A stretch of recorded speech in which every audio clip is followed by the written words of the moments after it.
Hi, everyone. A very warm welcome to today's virtual session on redefining workforce management strategies to harness the power of a borderless workforce. I'm Asmani from People Matters, and I will be your host for the day. In an era characterized by unparalleled connectivity and borderless business operations, the way we approach workforce management has been redefined. Today, companies are no longer restricted by geographical limitations. Talent is everywhere, and the challenge lies in effectively managing it from all around the globe. As businesses reach out to harness the power of global talent, they encounter unique hurdles, from aligning with diverse cultural norms and regulatory systems to navigating intricate economic landscape. Continuing with the endeavor to provide actionable insights to our community, People Matters, in partnership with Atlas, is excited about this exclusive session in which we will discuss the challenges being faced by organizations when expanding overseas and unlock the best strategies to effectively manage a borderless workforce. And now I would like to welcome our panelists. Today we have with us Shenton Singh, Vice President of HR SPH Media. Shenton has been an HR practitioner for almost 3 decades. He has extensive experience across organizations buying, building, and borrowing talent, having been in global multinational companies, a Chinese family business, public service, a publicly listed company, and a non-profit volunteer organization. People Matters have been his interest after he switched from an engineering role to a new one in HR. Thank you for joining us today, Shenton. Welcome to the session. Thank you, Asmani. Hello, everyone. We also have with us Liz Bay, Senior Director, APAC Customer Success Leader at Atlas. Liz is a veteran in customer success and delivery space. She has led high performing teams in strategizing Salesforce success growth in the Greater China region and has managed Cisco delivery in GC for the key customer. Her vast experience from working in the US, managing a global support team, to leading in the APAC region has brought in great diversity and collaboration within the Atlas team. She is an experienced success professional focused on collaborating with customers to achieving their business value through service excellence, digital transformation, and change management. Welcome to the session, Liz. Thank you for joining us today. Thank you, Asmani. Hi, everybody. Before we begin, a quick note to our attendees today. If you have any questions during the session, please feel free to use the chat window. We have 10 minutes reserved towards the end exclusively for audience Q&A, although we will be bringing in audience questions throughout the conversation as well. So let's get started. I have an opening question for both our panelists. So first, I'll start with you, Shenton. So according to you, how has the concept of workforce management evolved in the era of global connectivity? And what are the key drivers which are pushing organizations to expand their talent across, borders? I believe it is not just COVID that has caused everyone to change their way of working. But if I was an organization in a local country, what would have driven me to go global is the need to reach out and expand. I believe that would be the majority of any startup or business, that in order to gain more customers, more users, more revenue, we have no choice but to think global.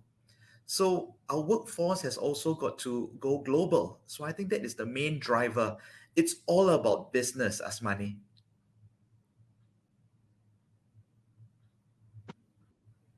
Great, thank you. Thank you for that. Yes, Liz, please share your thoughts. Thank you. I think Shenton make a very good point here. And from what I'm seeing, if we talk about global connectivity and the fourth industrial revolution in the last 10 years, especially, and how people and technology are able to connect, I think this has also played a big part in the landscape of workforce management. And the way I see that is talent is the new currency, right? If we take a look at 10 years, 20 years ago, most people are still hiring locally, if not regionally. With the change in global connectivity, it actually brings everybody into the global chessboard. It also plays a part in the cost effectiveness of how companies are actually hiring, and if they go across other borders and regions, it actually also save costs because that allows them to connect with the people and of course, country labor cost actually also varies. So the global connectivity has actually enabled employers and employees. No, great points made by both of you. Yes, it's really about business, and also right now we're playing like in a global chessboard where talent is the new currency. So thank you, for sharing your insights, Shenton and Liz. So Shenton, I'll come to you with the next question. So, what do you think, from your experience, what are some of those common challenges and obstacles that companies encounter when managing a global workforce, especially in terms of cultural diversity and also, compliance with various regulatory systems? Thanks, Asmani, for that question. I believe for our audience members who happen to sit in a global HQ or a regional HQ at where you are, I believe you're also quite sensitive to the kind of issues that you're facing. But personally, what I've seen for myself is the necessity to understand the different cultures has become one of the major challenges that all management needs to think through and to do this well. I mean, in addition to what Liz has mentioned, so why is it all this about business? It's actually being closer to the customer. So all of us, if we want our business to be closer to the customer, we don't just want to operate out of a global or a regional HQ. So when we go into a particular country, certainly, as many of us in this room are HR professionals, we will need to talk about the manpower laws that are very unique to every country. We also need to consider if you were to send an expatriate on expatriate terms from country A to country B, then there'll be a whole new set of HR laws. I recall, interestingly, during the COVID pandemic, which happened just in 2020, we had to contend with some of our overseas workers in my office having to go back their home country because they were uncertain how long the COVID pandemic would last. So, unfortunately, the interesting thing was these employees were employed by the Singapore entity, and for them to work and operate, let's say in India, there is a certain time bar that's allowed for them to work tax free, income tax free. Otherwise, a different law needs to kick in that if you're a Singapore based employee, albeit he or she may be an Indian national, but once he's employed by country A and working in country B, then a whole new set of manpower legislation and all that comes into play. But I thought it was very interesting, if I might just want to put this in the communication across time zones has become quite an interesting juggling act for many managers, project members, project leaders who have to work across the time zones from the east to west. I have a friend who is a Singaporean, works in Singapore, but because he deals with Europe, he only works at night. So he almost has no social life back in Singapore. So I think work connectivity, the global workforce, has thrown up these kinds of very interesting challenges. I might just want to add also that appreciation for a local culture has come to the fore. I remember many years ago, we used to have workshops called multicultural appreciation. Now, not many people wanted to attend these kinds of workshops, but ever since we became globalized in this way, we have more and more people beginning to realize that they need to understand the culture of the other person or the other groups of people in order not to create cultural enclaves within their own organization. Otherwise, small communities will become so inclusive, becomes like an old boys club, and everyone else who needs to work collaboratively with these communities will find that they're left out and there's no more inclusivity and diversity. So interestingly, workforce connectivity on a global basis has thrown up all these other challenges. And we can talk about more. Perhaps I hand that time back to you and we can discuss more later. Those were some very important points, like being closer to the customer. The communication across time zones is definitely a challenge, and I also liked how you emphasized upon, the appreciation of local cultures, because that also makes up such an important part of the, organizational cultural fabric. So thank you for sharing that, Shenton. Coming to you, Liz, a very interesting insight that came from, Atlas 2023 Global HR Study, which was that 63% of HR decision makers find keeping track of regulations across multiple jurisdictions quite challenging. So we've spoken a little bit about, culture from Shenton. So would you like to share more about the compliance aspect and the regulatory jurisdictions? Sure. I think Shenton actually brought up a fantastic point on culture. Over the years, I think people are so focused on hiring the right talent. Many employers actually forgot that culture plays a big part, especially in diversity and how we all work together. I think in the later stage, we should also get an opportunity to discuss compliance and challenges that customers do face. So when I hear Shenton talk about the tax, I think that's very interesting. And later we could discuss more. But based on the questions right now on what are the strategies and how we are addressing how people find that regulations and keeping up with local laws and regulations a challenge. Our strategies are actually very aligned to what we advise the customers or what the market data is telling us. So Alice did like a 500 HR leader survey globally. So very interestingly, that 87% of the companies actually plan to enter a new geographic market in the next 12 months. So what is the common challenge right now that they are having? It's people sourcing the right talent, right? And with 189 billion turnover in the global workforce, it is very important to have a well thought global talent acquisition strategy.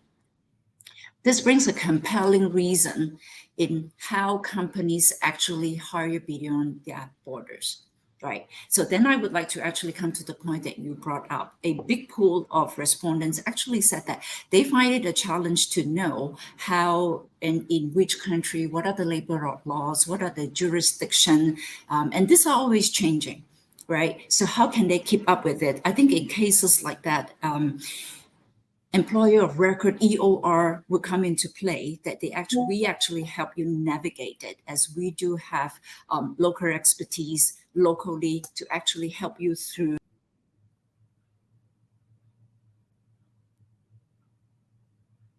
Uh, did Liz disconnect?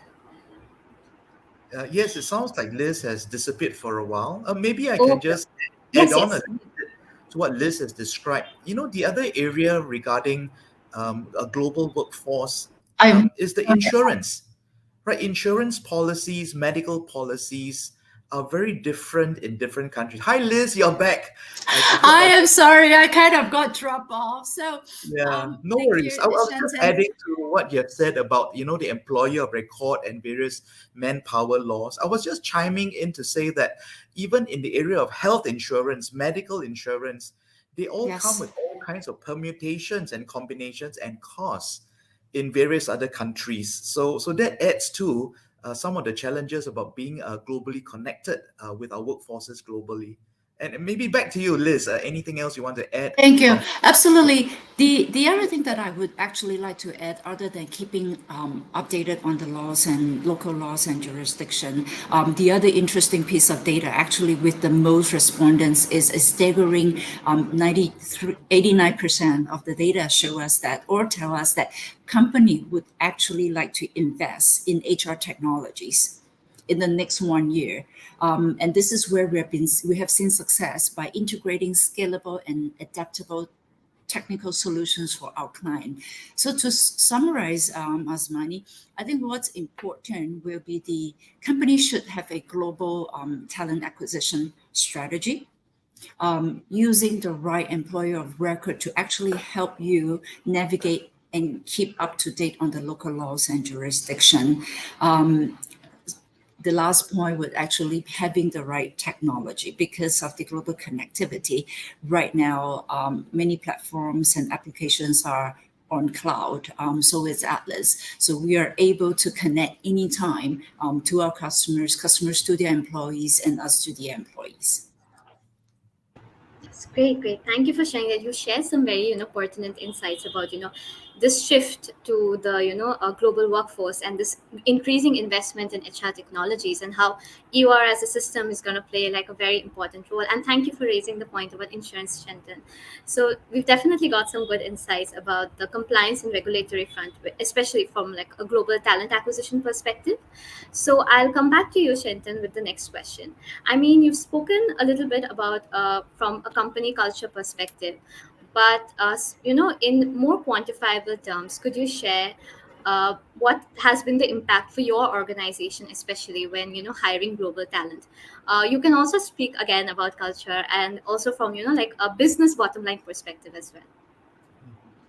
I think I want to approach another perspective of hiring globally, and that is whether we are expatriates or going to be repatriated. I found that one interesting area of HR work is in intergenerational work. I give you an example. Without mentioning any specific country, I think we generally know that there are some countries that are aging.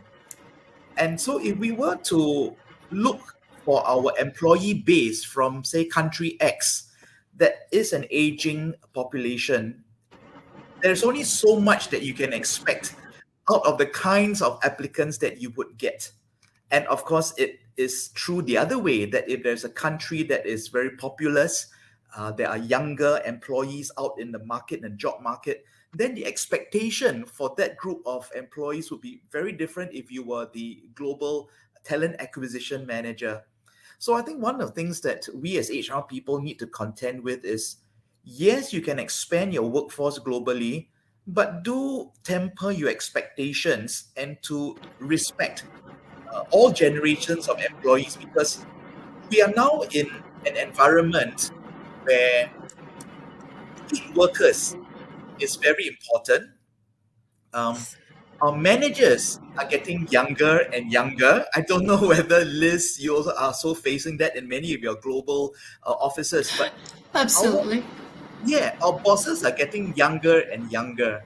So if I, being say, I confess I'm from Generation X, I have to expect that my bosses in the next few years could be from Gen Y and from Gen Z, but I have to make sure that there is mutual respect for both sides. So, in the area of HR tech, while the mature workers are slowly trying to embrace new technology, even HR tech technology in terms of data visualization, even in AI and machine learning for some of the HR applications that are out there, the younger people also need to play their part. I believe in the HR world, you have heard of this thing called reverse mentoring. So I'm a Yes. proponent of reverse mentoring. I will go to a younger colleague of mine to ask, hey, please teach me how to use Power BI. How do I use ChatGPT to enhance my emails?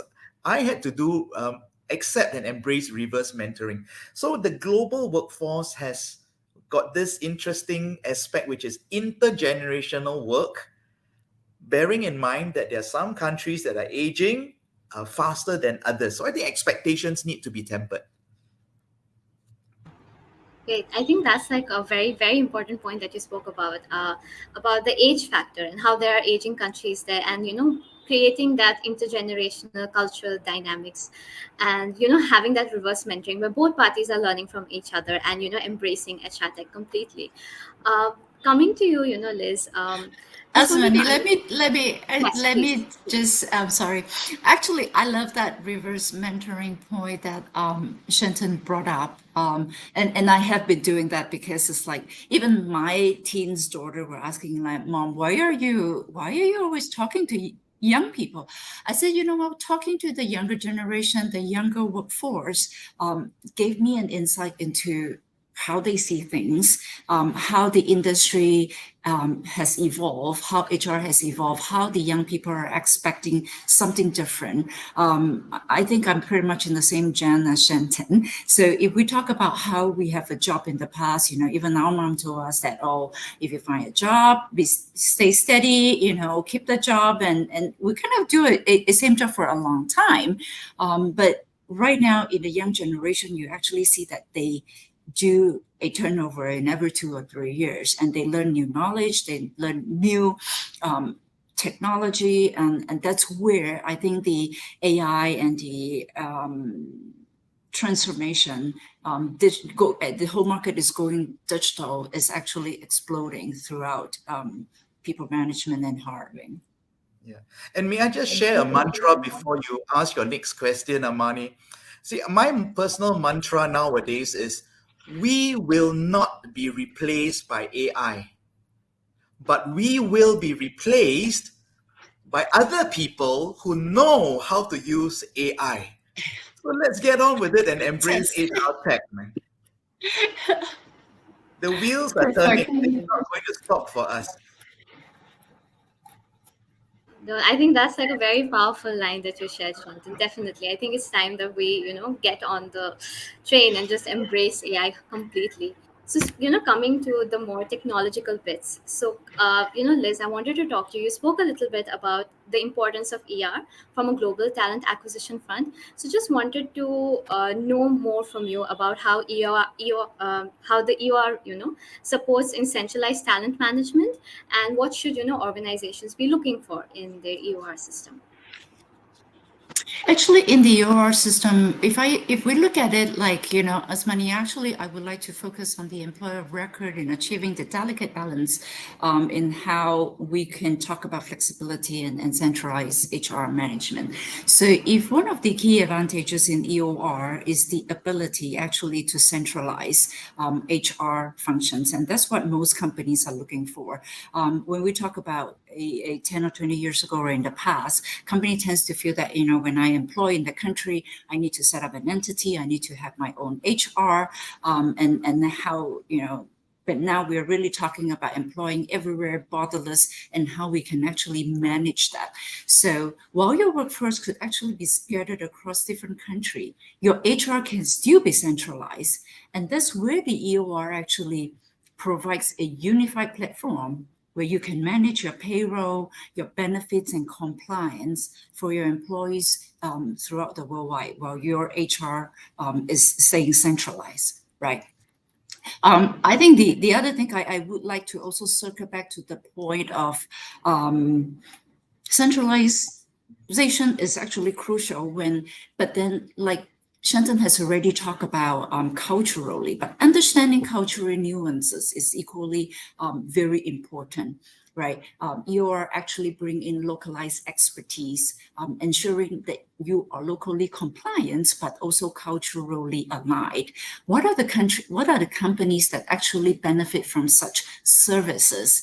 I think the companies that are expanding outside of their home country, or especially their region, because within a region, actually, you could still have a similar culture, or there could be some languages that you are still sharing. But when you expand that part out, you could be hiring somebody who is local, but you are not culturally aligned to it.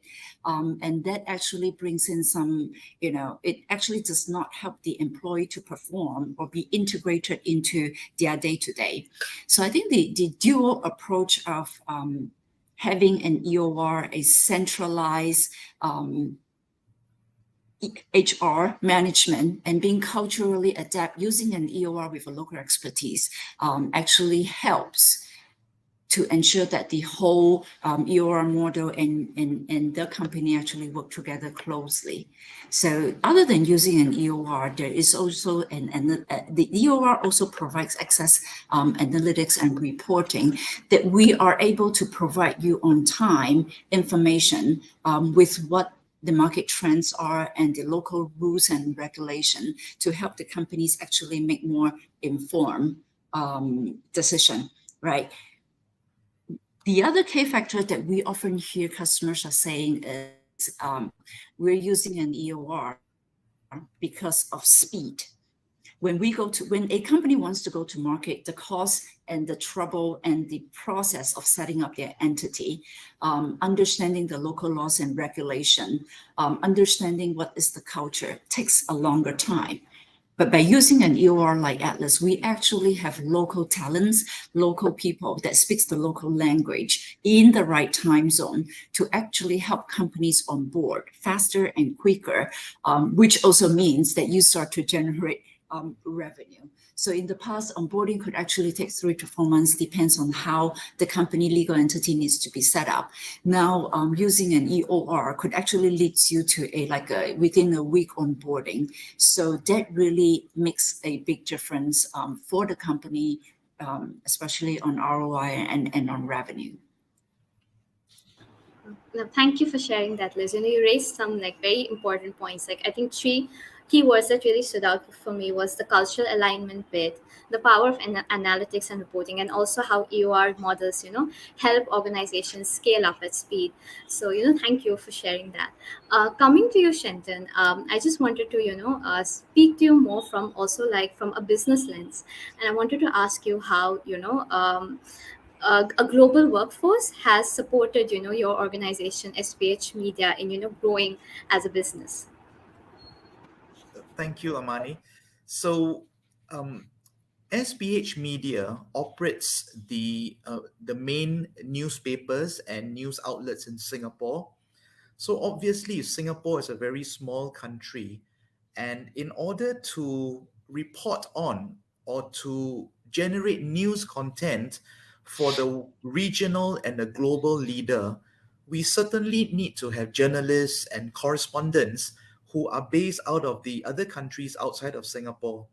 So this is how the company has scaled up in terms of having a regional and global reach in terms of news and content creation.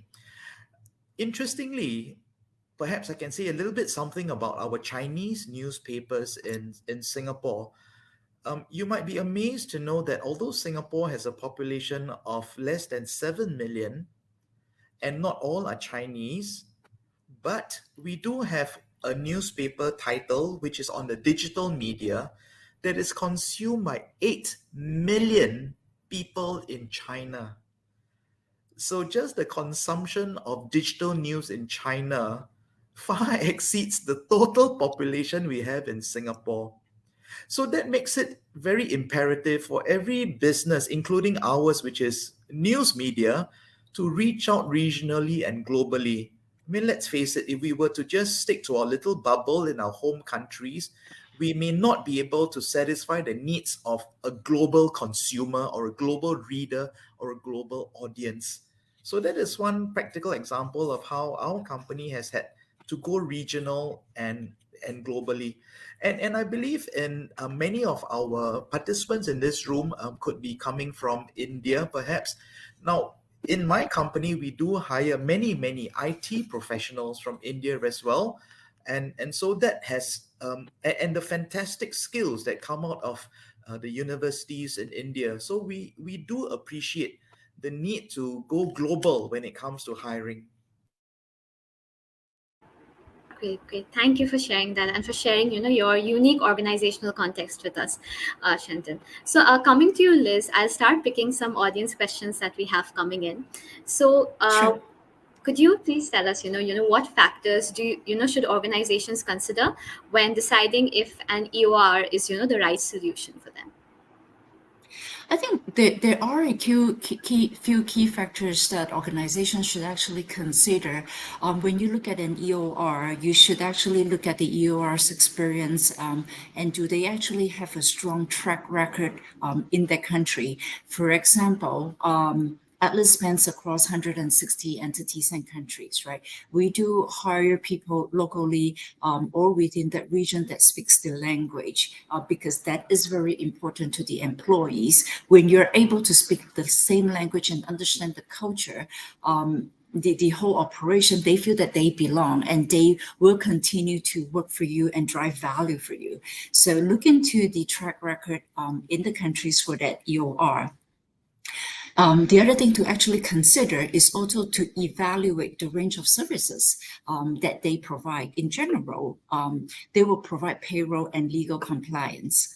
And they do offer a range of HR services. But what really you need to consider is, other than legal and payroll, you should consider services, HR services and benefits administration. What are they providing you?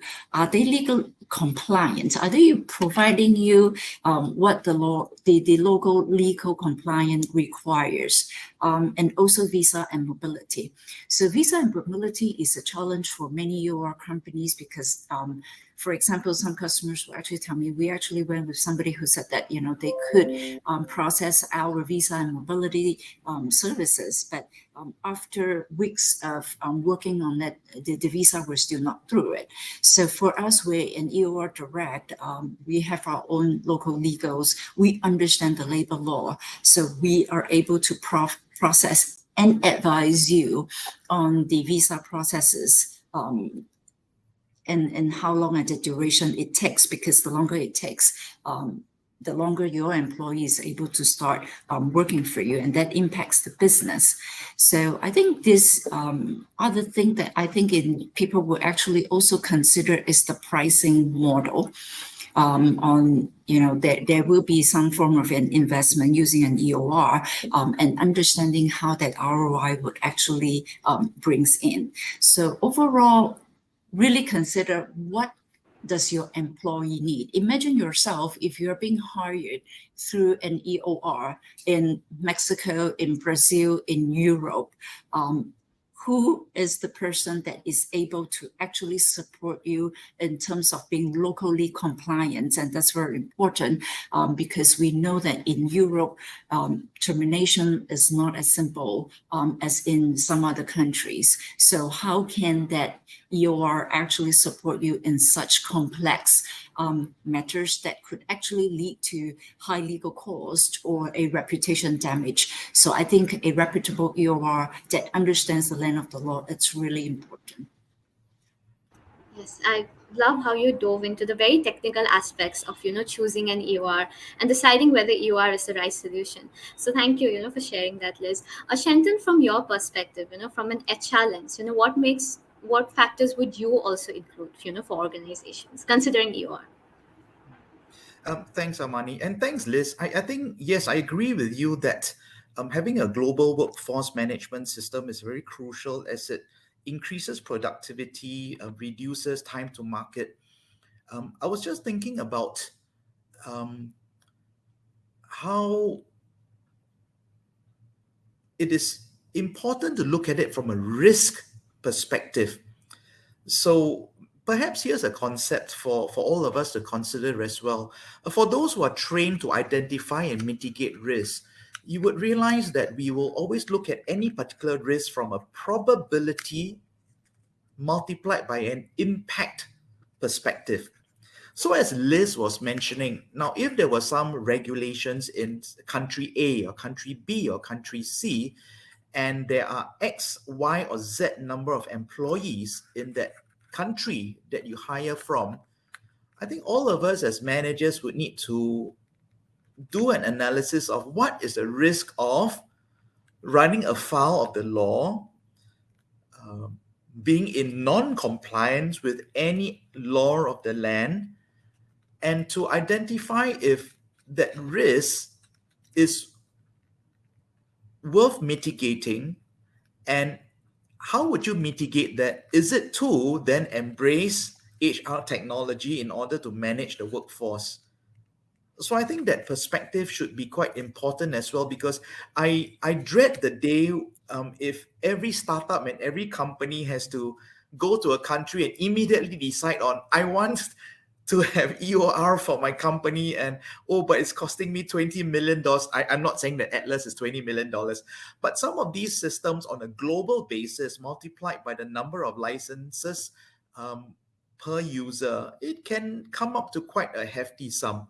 So perhaps managers can look at it from a risk perspective. And as Liz has mentioned, it is a reputational risk as well. If you don't operate well in a country and you flout the local manpower laws. So yeah, I think, that perspective from risk would be important. Thank you for sharing that, Shenton. Liz, would you like to add something from like the risk lens and from the compliance lens? Actually, I think the risk lens and the compliance lens, I cover mainly what I have already spoken about. I think Shenton covered another part of it. From a personal experience that working in Atlas and the EOR space, in APAC, for example, I do want to share one or two examples here.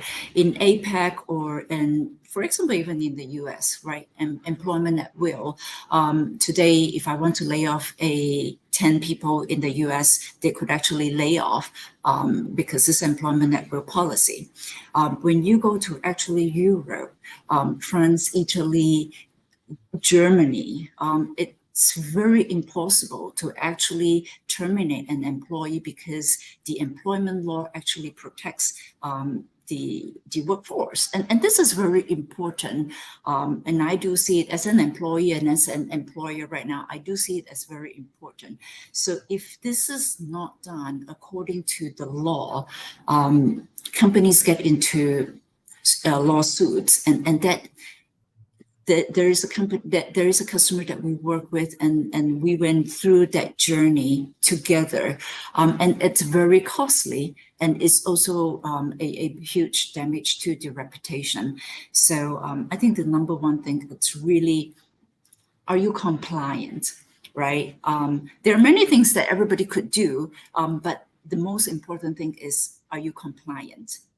Are you giving your employees what is needed, basic minimum required by the law, and on top of what are commonly given in the market, so that you are able to do talent retention? That is also very important, because if you go in and somebody tells you, oh, in this country, all you need to pay is this amount of money, and definitely you will not be able to retain your talent.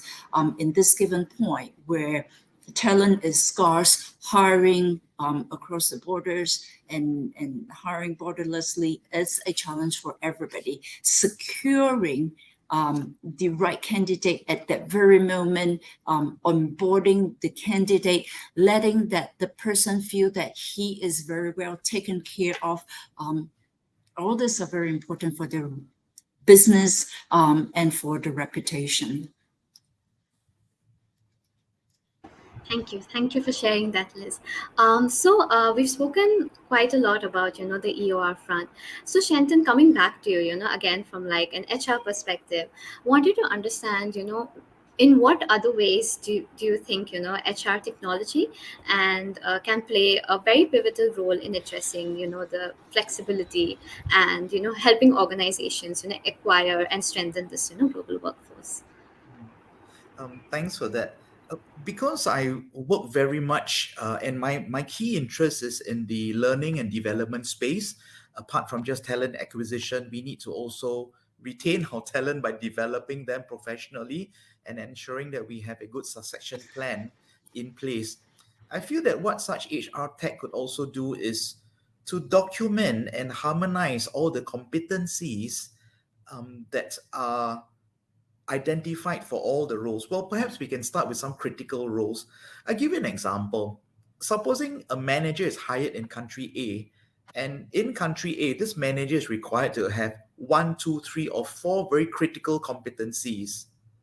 Now, if we're going to hire this incumbent, this person from, say, country B, if we are very clear about what these competencies are in the HR system, then we will be able to offer the job in a very objective way. So it's got nothing to do with nationality, nothing to do with gender, but it's got to do with competencies.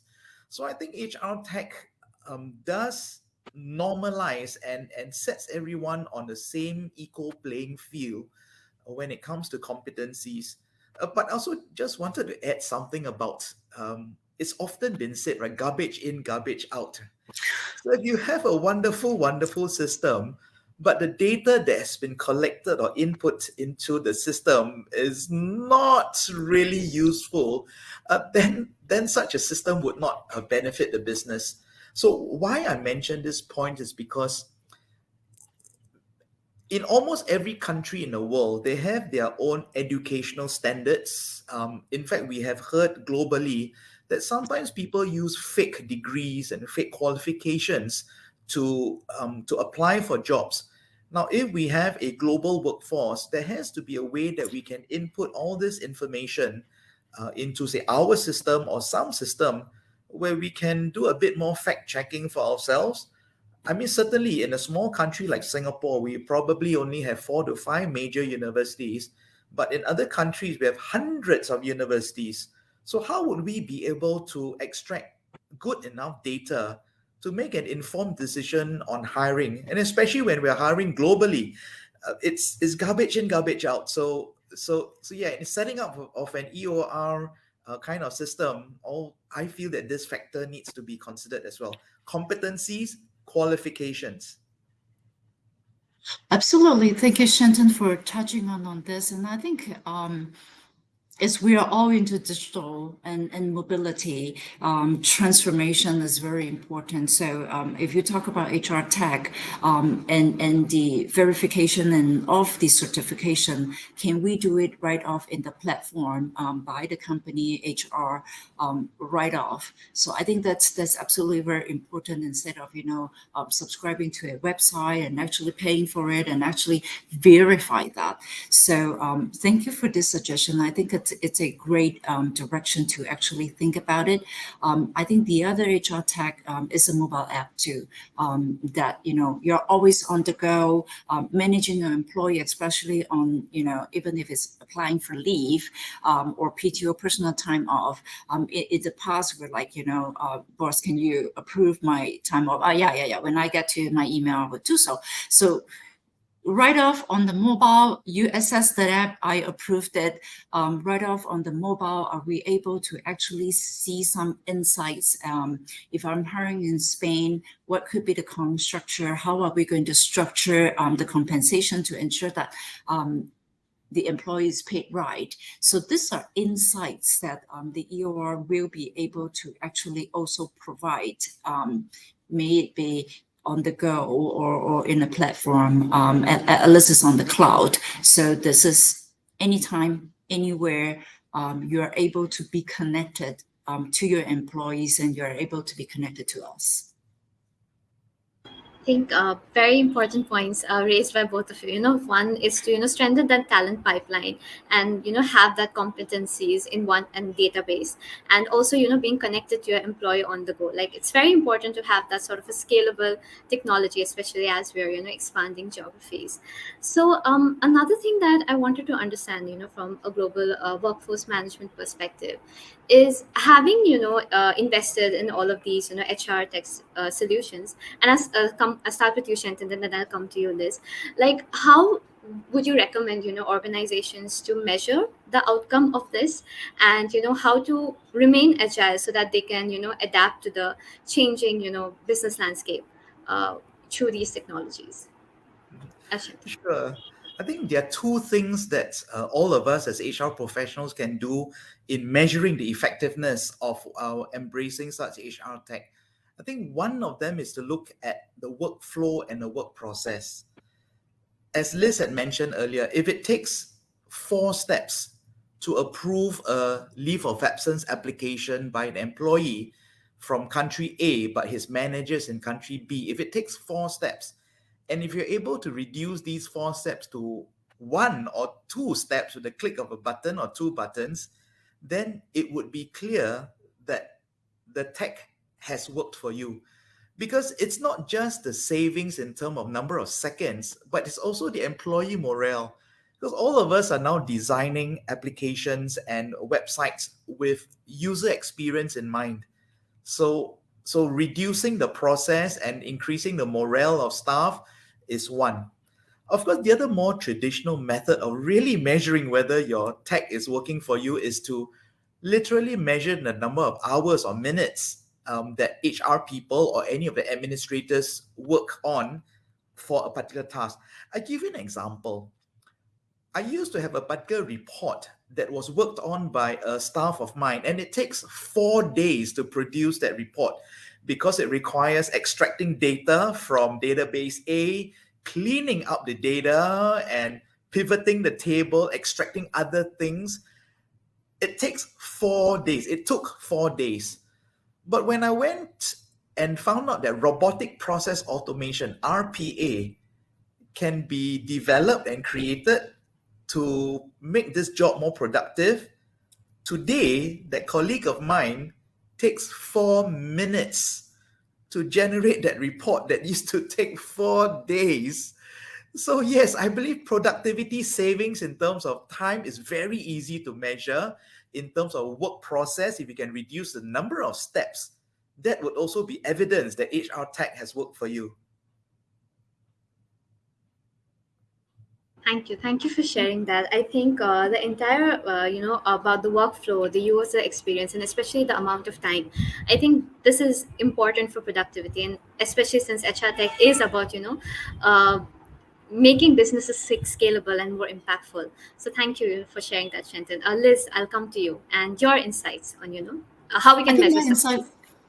how we can measure success, I think if I talk about from an employee experience, right? How is a company actually onboarding the employee, right? So if you're actually onboarding the employee through the HR tag to a portal, to a platform, to the point where before actually they are onboarded, they are able to read through the documents, they are able to do digital signature, there is digital approval. All this are on one platform where you could do, and it shortens the onboarding time. Maybe in the past, onboarding time would take actually 2 weeks, sending documentation, signature, everything. But now, if with HR Tech, everything is done digitally, electronically. Employee has a good experience. You completed a short onboarding in a couple of days. And what does that actually mean for the company? It means that the employee starts working for you. It starts bringing in value in the shortest time possible. So I think that's how I would also measure, other than what Shenton has said. I think this is also a measurement point, because if the business unit or the business manager needs to worry about anything that the employee has to do to get onboarded, and his day-to-day regular leave application, sick leave application, going through, like Shenton said, 4, 5, 6, 7 steps before we get that. These are time that are not smartly spent, because these are time that they should be spending to strategize their business and where their business is going, and let the HR tech, the UR professionals take care of this end-to-end human touch and onboarding process. Yes, I love how both of you spoke about the importance of time and the importance of creating value with that time, and increasing, driving that productivity of the employee. So one more thing, I wanted to ask you from a workforce management perspective. We've spoken about success and measuring success. So Shenton, the other thing that I wanted to understand from you is that how do we drive this implementation across the workforce, and how do we make it more seamless? How do we make this these new HR tech systems and EOR systems part of the entire organizational fabric? I think there are two major groups of stakeholders that need to be convinced. The first group are the managers, the powers that be. So the managers themselves need to be convinced. And as Liz said, if it allows the managers, it frees up their time to do more important strategic and tactical work rather than administrative work. I believe the managers would be all on board to say, yes, I want the tech. But for the employee perspective as well, if it does make things easier for them, getting things sorted out faster, getting their claims sorted out faster, getting their onboarding, their salary details all done more quickly, they would also be convinced that this is necessary tech. Now, there is a third group of people who might get very worried, and that's the HR people. So that's why my mantra always is, HR people, please don't be afraid that AI or HR tech will replace your job. If you don't jump on that bandwagon and learn these new tools, somebody who knows how to use it will indeed replace your job. So having an open mindset rather than a fixed mindset is very important. Like I say, the wheels of tech is turning. There's no way to go back to the days of an Excel spreadsheet or having paper files in the cupboard in each country. Everything has gone digital. So we do need to make sure that all our stakeholders, managers, employees, and HR people themselves are convinced of the benefits of HR tech. Great. Absolutely, Sheldon. The other point that I want to bring out, and you're absolutely right. Everybody's like, oh, there's robots and AI. Where is human going to play? It's a very fine balance between technology and human touch. So in Atlas, we do have the technology. Atlas platform is on cloud. We still maintain that human touch. So, for example, I do manage the success team and account managers team in APAC. Though we have the technologies, each of us are actually assigned to an account where we still connect directly. If we can, post-pandemic right now, we start when China and Hong Kong, that's where I'm located. So it's opening up. We started to visit customers because that human touch, like Shenton said, cannot be replaced. AI and technology helps human to be effective and efficient, but the human touch is irreplaceable. And we do also have customers that are actually transferring to our platform because some of the EOR services are just too technology that they totally lost that human touch. So that's why I said it's actually a very fine point. A very fine line between two and how you can manage that. No, thank you. Thank you for sharing that, Shenton and Liz. I love how both of you emphasized on the human touch, while talking about, implementation and, rolling out and bringing everyone on board, and I'll come to the closing question that I have for both of you. And again, I'll start with you, Shenton, and I'll come to you, Liz. So as we look ahead, this is more like a future forward question.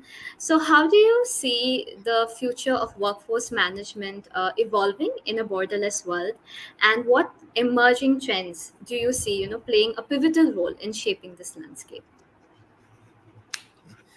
Being in the HR space, especially having a passion in organizational psychology myself, I'm very passionate about how we must not be too political in our organizations.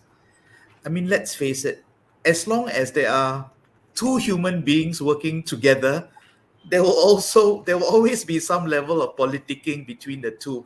Now, what if you have 10,000 employees worldwide, 100,000 employees worldwide? All the more it's all about politics and the me, and my share and my agenda. What I really hope in the future is that every business, be they regional or global, that they always think of the collective we. So let us do things because it benefits our company, it benefits our business, not because it benefits my department or my project or my country, but it benefits the whole company as a whole. So there will be some difficult decisions that need to be made by all of us managers in the future. A decision might be disadvantageous to a business unit A, but it creates benefits and advantages for department B or country B. But overall, if the business benefits from this initiative and this decision, let's do it. It cannot be I, me, and myself, or my department, my country. It must be for the collective we. And there's a term for it. It's called the general interest. So we must all work for the general interest of the business, not for ourselves or for HR or for finance, but for our company. That's my wish list as a trend for the future. I love it. I love it, Shantan. That's so. Simply put it, I think that's so selfless. I think as an employee, I do believe what you're saying because we all work for the company. If the company grows, the employee has the benefit because we grow, right? We grow personally, and we also grow as a company, and there's a return. But from the EOR standpoint, I believe that there are some trends and technologies that are going to continue to shape the landscape. If I look at pandemic, right? Pandemic has accelerated the adoption of remote work, and remote working, remote hiring, compliance, different jurisdiction. I think this will continue to actually evolve, and that's where the role of the EOR is even bigger, and how can we play better in this space and actually serve the customers that we are hiring their employees in foreign land, and then that's definitely to further expand on compliance and to further expand in culturally being very aligned. So the other thing that we are also hoping to see that when companies go global, companies would like to continue to invest on their employees' well-being, mental health, even invest in employee-assisted program that cater to diverse culture norms and expectation. This is very important, other than the pandemic that has shown us worldwide that when we work alone in a remote location or in a place, there are many times that we are not mentally very healthy. Right? We need the support. So how can EOR actually continue to evolve and actually provide this support in partnership with our customers who we are working with to hire their employees? I think this will be one of the key game changer when you're able to provide that. Even direct companies who hire direct employee feel that is a challenge to actually provide this mental safety, mental support, and wellness. So I think the last thing, as we have extensively discussed and earlier, was really about being data-driven, advanced analytics that are able to give you real-time reporting on what's actually happening right now in your industry, in the HR space. What are people doing? How can the company stay competitive? I think these are key trends that is going to shape the market. Great. Thank you for sharing that. I love how, Shenton, you spoke about the general interest, the value in general interest, and Liz, you spoke about expansion, and also from an employee experience front, when we're looking at global talent acquisition. I know I promised that was my last question, but before we close, I just wanted to ask one quick question, like in one line, what is your greatest takeaway from today's conversation? So this time, Liz, I'll start with you, and then I'll close with Sure. Shenton. I think my greatest takeaway and actually is from Shenton is being selfless in a way. Do it for the greater good. And the other thing I think is AI will never replace us, and I think those are my two greatest takeaways.